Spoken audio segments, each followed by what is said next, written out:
Hey everyone, it's William with the 1921 Diary Series, and today we have a, a long, short entry, if that makes any sense. So it's not one of the long entries that cover a span of 2 weeks. It's one of the daily entries, but it is a long one relative to the other daily entries. So we'll see if we get through it all. There's a lot going on in this one, a lot of really interesting stuff. It is the 28th of January on the old Russian calendar, so it was the 15th of February in France that day. 1921, of course, a Friday. Paris, and then we have Dmitri's address, and so he's back to the same order that he usually writes as a heading for each of his diary entries. Yesterday I was wondering what the heck was going on, because he transposed, he put, what did he do? He put his address before Paris instead of vice versa, and he's pretty much a creature of habit. He pretty much does things the same way every day. But anyway, that's neither here nor there. Let's get going with this one. I wrote in the morning, then went to the Ritz to have lunch with the Vichfelds. They just got back from London. Afterwards, I went home to write, and around 4:30 went to the club. I dined that day at the famous Russian club, which was not devoid of a certain piquancy. The dinner was under the chairmanship of Trepov. He sat in the middle, putting General Bezobrazov on my right. Knowing that I would be seated at the raised table, I thought the dinner wouldn't start until I arrived, but when I got there, everyone was already seated. Then, toward the end of the dinner, he asked me for wine for a toast. When he said that, I imagined that he wanted to drink to my health and asked him not to. But he declared to me that he had no desire to toast me. It was awkward. His toast consisted of the words, "to the Russian state," or something along those lines. It was rather stupid, because everyone knows it's a monarchist club, and he was afraid to say it directly. Overall, I continue to have a negative impression of this assembly, a collection of impotent men. That's what the Russian assembly amounts to. I'm attaching a menu here with the signatures of all the participants. Golaevsky, laughing, said that I was doing it so that I would know who to close the borders to when Russia was restored. Afterwards, I went to Maria's blank there, picked up the two Bezobrazov brothers, May and young Dubinskaya. We didn't know how to get rid of them later. All right, so you can see, very interesting, a bit of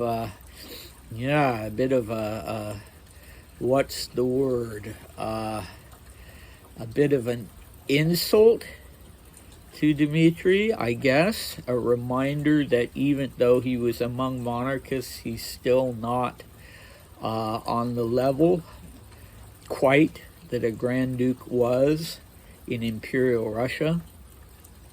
So when he talks about writing, so he wrote in the morning, and then he went and visited Axel and Maybelle, whom you may remember. They had gone back to London, where Axel worked, and now they were in Paris again. So he paid them a call. Fortunately, they were at the Ritz, and that was the usual place where he went to see his friends. And then afterwards, he went home to write. He wrote in the morning, and he wrote after lunch. So what was all this writing he was doing? Well, it was his diaries. So, yeah, you know, he had a lot to say. He wasn't sitting down and writing all at once, and he wasn't just, sitting down and writing on the day what happened that day, as you know. So, he was doing it a little at a time. And then at 4:30 he goes to the club, presumably the Travelers, and he stays a while, and he's not too worried about being late, is he? So the famous Russian club, I don't know what that is, but there was this dinner there, so clearly it was not the usual meeting of the Russian assembly. I said yesterday that he would be going to the Friday meeting of the Russian assembly, and I was wrong because they were having this larger dinner at the Russian club.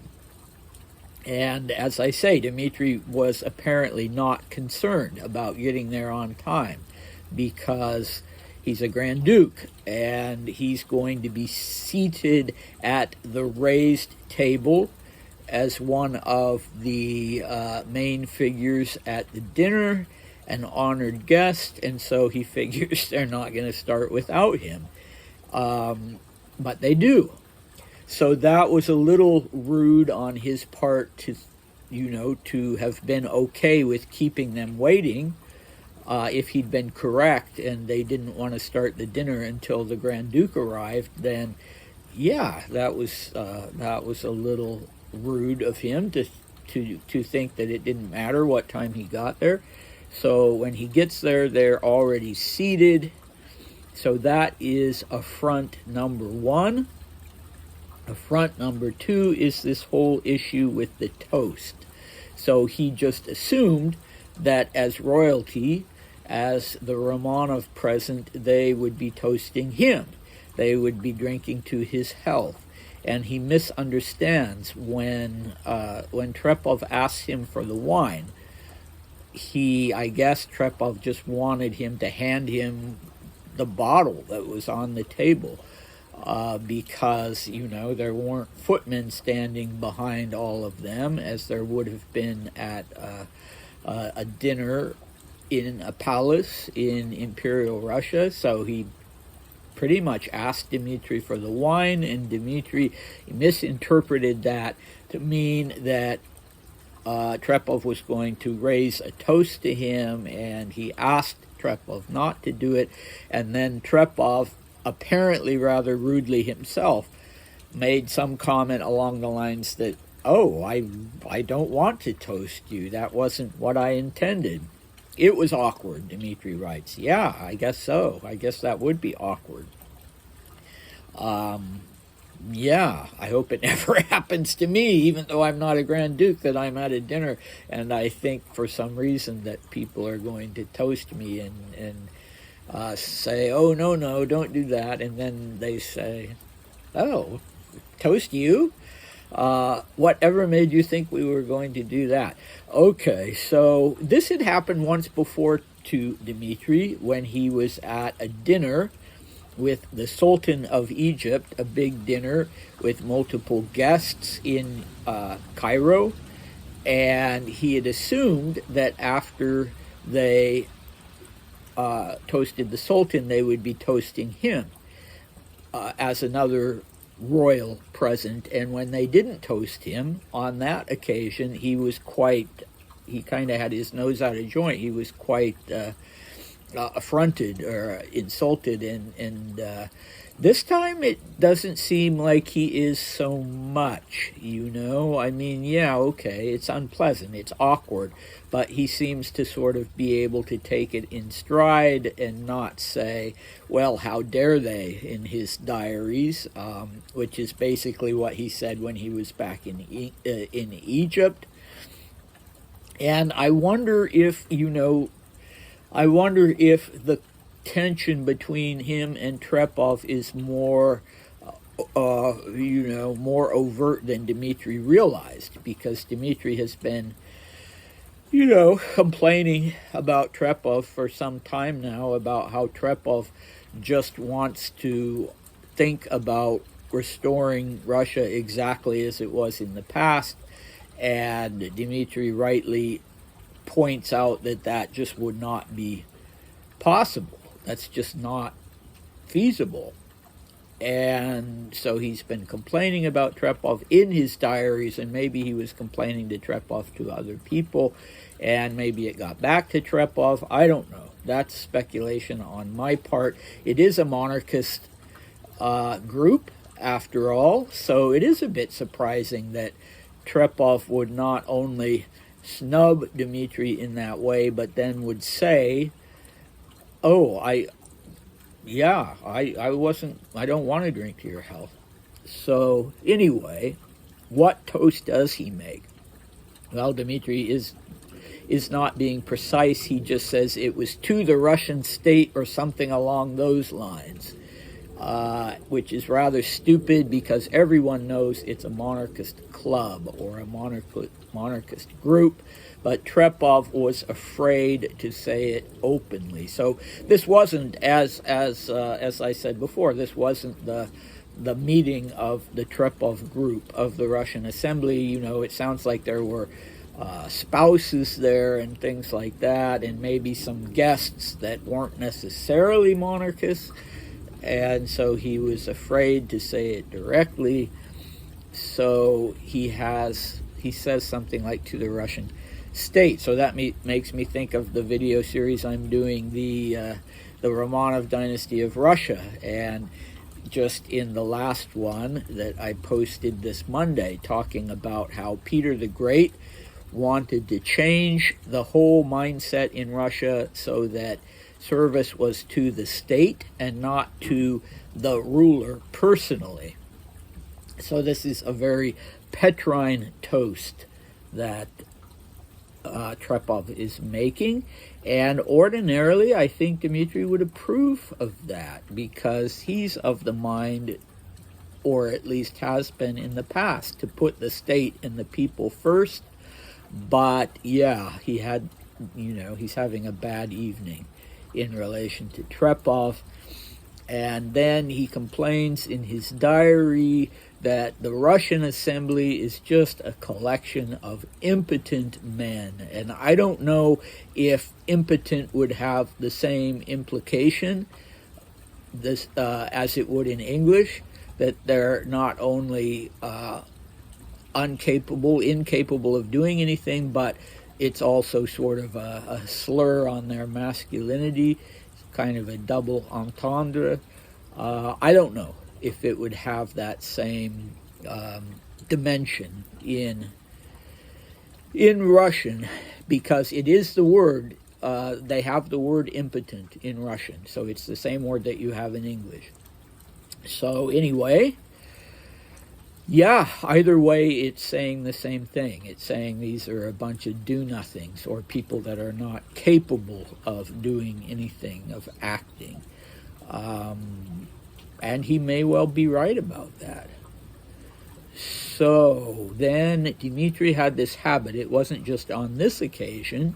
He had a habit whenever he went to a special dinner of asking the people, everybody there, to please sign his menu.